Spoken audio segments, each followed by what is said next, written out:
Thank you for that welcome. We'll do our sound check. Fortunately, my presentation is going to take a little bit different angle, and it's a good thing because I wouldn't have been able to maintain the same level of quality as the past two presentations. Because down deep, I'm a line safety guy. That's really where I cut my teeth, and I worked for 30 years in manufacturing in line safety. And to me, the metric that I understand, and I think most people understand when it comes to safety, is fatalities. I mean, we have our own language about injuries and illnesses and rates, and we understand it, but I think we create confusion a lot of times when we start talking about rates to people that they don't quite understand. Everybody understands a fatality. So as I talk about sustainability, I'm going to use that as the end point, if you will, because whether we're talking to this group or to the media or to the general public or to corporations, they all understand what that means. And the title of my session is, If Corporations Are Sustainable, Why Are So Many Workers Dying?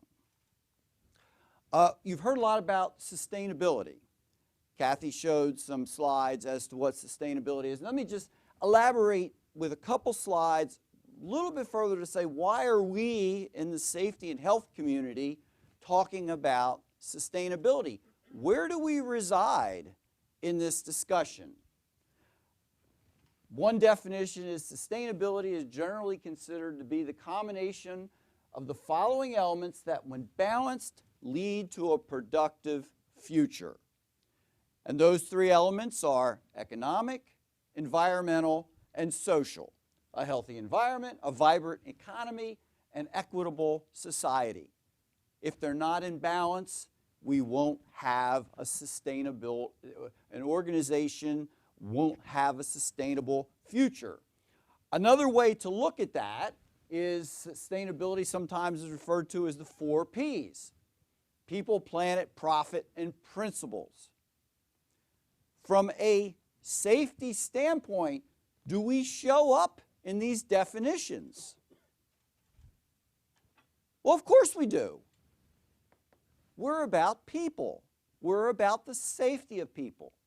And so it's impossible to talk about the sustainability of an organization unless they talk about, how are they working to protect the people that are under their watch, and in recent years, not only under their direct watch, but throughout their influence, meaning their supply chain. So, but yeah, this concept of safety and sustainability is a new thing. There may be several of you, maybe many of you, I don't know, that are just kind of hearing this for the first time today. You've heard a lot about sustainability. The environmental community has done a great job of communicating that. But we in the safety and health community have not. And so that's really what, the direction, the change we're trying to advocate for. We can say safety hasn't been involved in sustainability. NIOSH had a blog the day the Center for Safety and Health Sustainability was launched. The NIOSH blog said, safety has not been invited to the prom. I heard John Howard from NIOSH, who wanted to be here today and was sick, unfortunately, has said, the train has left the station with regard to safety and sustainability. We need to catch up. So we are certainly saying, where is safety in the sustainability discussion? But we need data. I think if we say, is safety a big part of your organization's sustainability efforts, the answer is probably no. But that's, that's a guess. So we need data to argue our point. The center, and I'm going to say, introduce 3 slides about the Center for Safety and Health Sustainability in a second. But in order to gather data to say, where is safety in the sustainability discussion, we said, well, let's do this. Let's go to a list of, there's different organizations that create lists of the top 100 sustainable companies. Let's go to one of those lists and see what is said about safety by those companies. So we went to an organization's list, the 2011 list from an organization called the Corporate Knights in Toronto. There's 3 or 4 different organizations that do this. We picked one that has a lot of credibility in the sustainability community, and they list the top 100 sustainable companies in the world. What we did as part of the research project is went to the public-facing documents of all 100 firms and pulled the information out about what they say about their safety and health commitments, performance, activities, and we summarized that. And this report's available, by the way, on the website. We can get you copies of it. But a couple conclusions and one, major conclusion. First off, the Global Reporting Initiative, GRI, is an accepted standard for reporting on sustainability performance. Less than 10% report use the GRI indicators that exist, which we might argue need work, but less than 10% use those in their sustainability reports. That ought to be a flag there. Reporting is very low for contract and temporary workers. So these top 100 generally reported injury illness data for their employees, but not within their span of influences. No organization reported on fatal occupational diseases. Some good reasons for that, with latency periods and things like that. And then the last, which perhaps is the most striking, is a high number of fatalities was reported by 5 of the 100, including one organization that reported 49 fatalities in the year they were evaluated to their employees and their contractors. Think about that. One of the most sustainable companies in the world is rated in the list of 100 of the 100 top sustainable companies, reported 49 fatalities. I mean, at any level, that's just wrong. How can you be sustainable and be associated with 49 fatalities? I worked in the corporate world for 30 years. I know some bad things can happen to good companies. So this is not an indictment. We're not going to take these companies out in the street and flog them. I mean, they've reported. They're trying to be transparent, but they shouldn't be given the credit for one of the top 100 in the world. That's kind of the message. And it just says, what's the conclusion? Safety performance is not given a high value in the sustainability world. I mean, that's a simple conclusion you can draw. So what are we doing about that? What are we as a community, as a safety and health community, doing about it? 3 years ago, we started this conversation within the safety and health community that said, we're not at this table. This train has left. This problem has started. We're not there. And so ASSE kind of initiated the discussion. AIHA joined in. CSSE joined in. The Institute of Occupational Safety and Health in UK. We formed a group that says, we're stronger as a group. We want to be global. We want to have a voice. We want to be a squeaky wheel. If I listen to Bob, it ought to be that we're out in the streets shouting.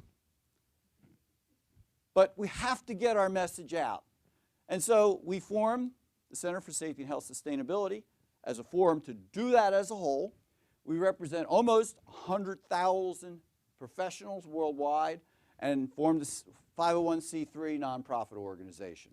The goals, the vision is essentially that organizations recognize their responsibility for the safety of their workers, the communities, customers, that safety is integral in the discussions of their sustainability efforts. Our goals: to have a strong voice and comprehensive leadership from a safety and health standpoint, sustainability, educate the business community, provide new insights into measurement and reporting, and ultimately be a thought leader for safety and health. Now, when we formed, we wanted to start getting our message out, the importance of safety. Sadly, world events helped us bring that message even faster. A number of events occurred. You're all familiar with them. The Deepwater Horizon, a number of the tragic events that occurred in Bangladesh, Pakistan, started sensitizing, galvanizing the sustainability world to some extent. That says, a company, kind of hard to say a company is sustainable if these types of tragic events are occurring. Just as kind of an interesting interesting bit of data, what were the 4 worst garment factory tragedies in history? Well, Ali Enterprises, Pakistan, Tazreen, Bangladesh, Rana Plaza, Bangladesh, all within the last 18 months. What's the 4th? You see where I'm heading on this? 100 years ago. So I think some of the lessons we're seeing now around the world, certainly in the developing world, were hard lessons that were learned in this country. I think Garrett's going to talk more about some of the events, these activities in developing nations. I want to change it just a little bit and make sure that everybody leaves here thinking, well, gee, it's terrible in those developing nations. They need to do something better.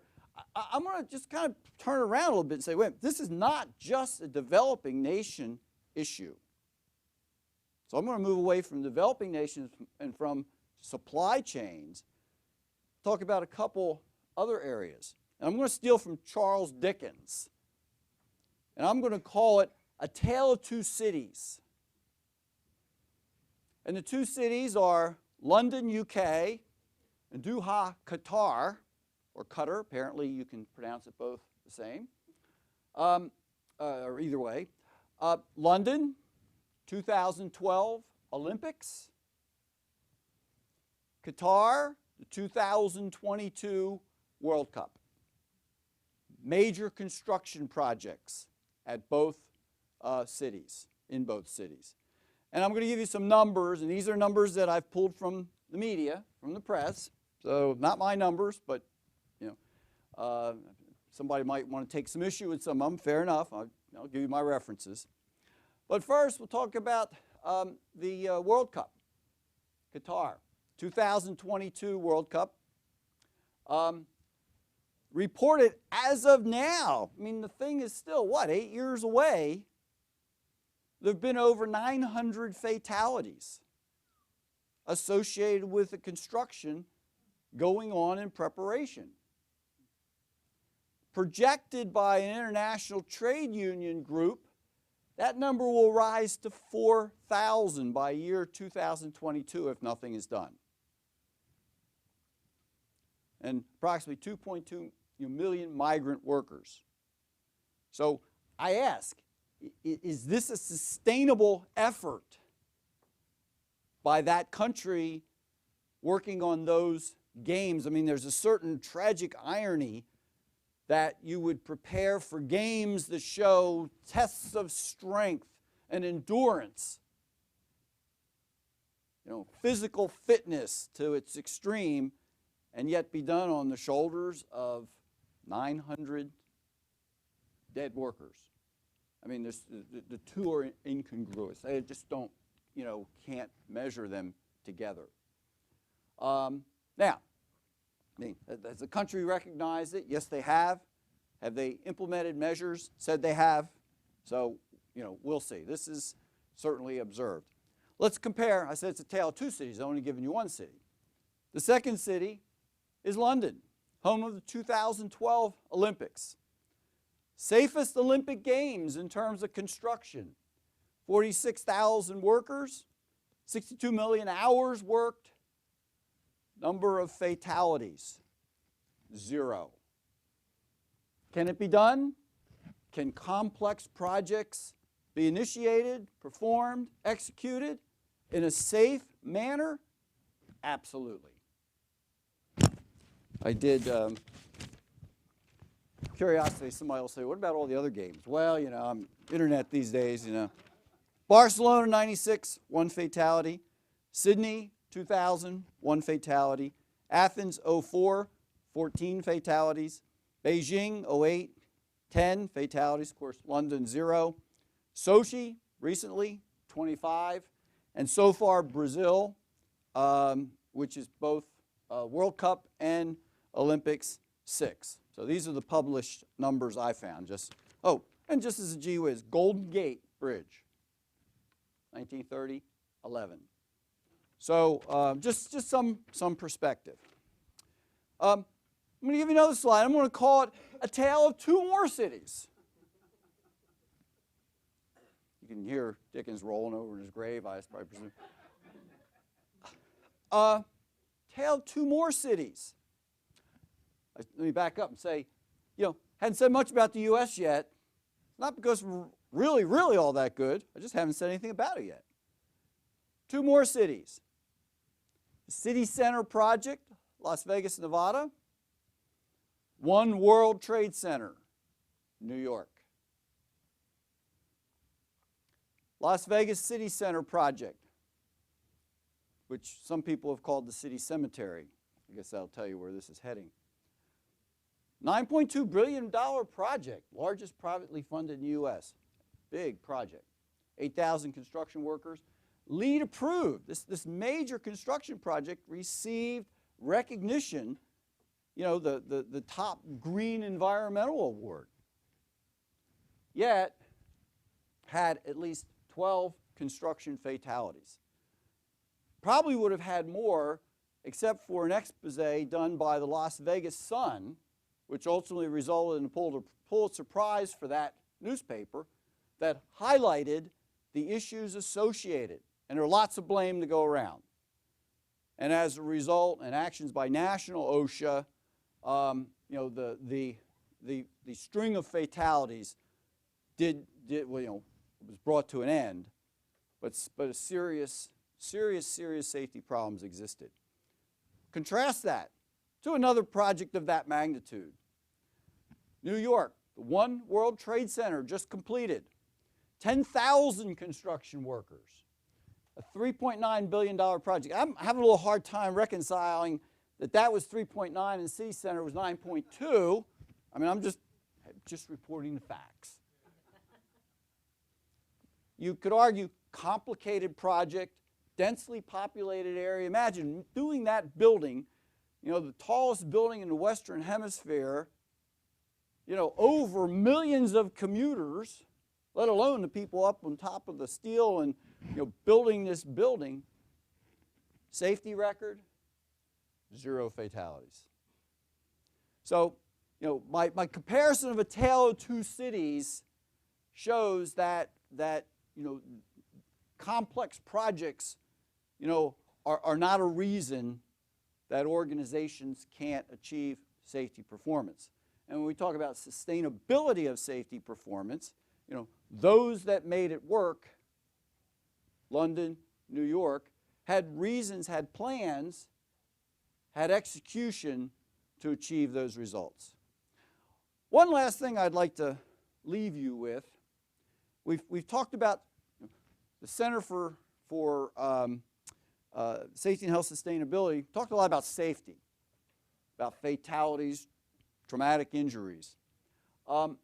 We do need to say that the second part of that equation is health, worker health.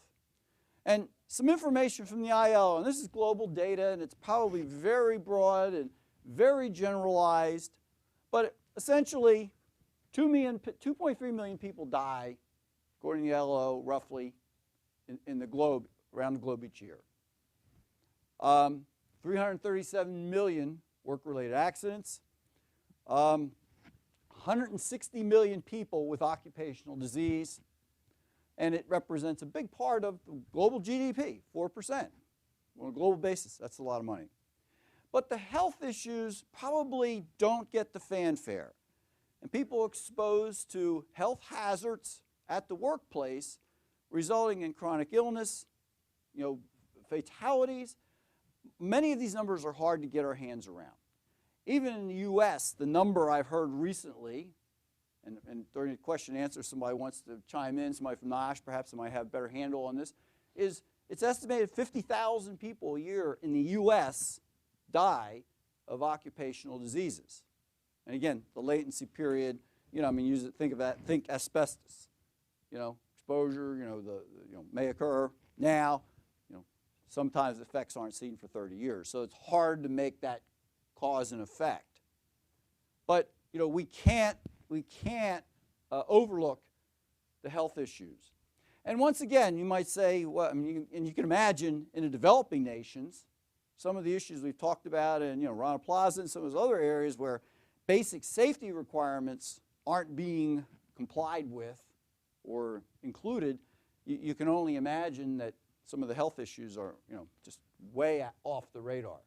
But once again, and I keep wanting to come back and say, this is not a developing world, solely a developing world issue. We have these issues in the United States. And my last slide is just to bring this out. The thing that really brought it out to me, there was an expose in the New York Times. It came out on March 30th, 2013. And it takes OSHA to task a bit, and it's probably not fair, but it says OSHA emphasizes safety long-term, long-term health risks fester. And it's a story about a small town, company in a small town in my adopted state, North Carolina, that essentially this was a spray foam operation, and it talked about employees showing neurotoxic effects of working in this environment. This is the United States now. And the dilemma that it placed on the small town physician who's trying to treat some of these effects that he's starting to see a trend. And he's worried that he needs to address those for these affected workers, but knowing very well that if he does this, if he becomes aggressive, very likely that plant would shut down and 300 workers would be out of work in an area where there are no other employers, casting 300 employees and their families, even exacerbating the poverty that area already had. That's the United States of America. That's, is that a sustainable issue? Is that something that deals with the issue of sustainability? It certainly does.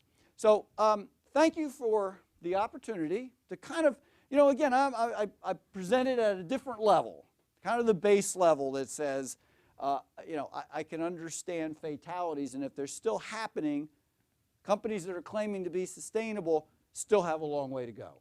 So thank you for your attention, and I think we'll have a Q&A a little bit later.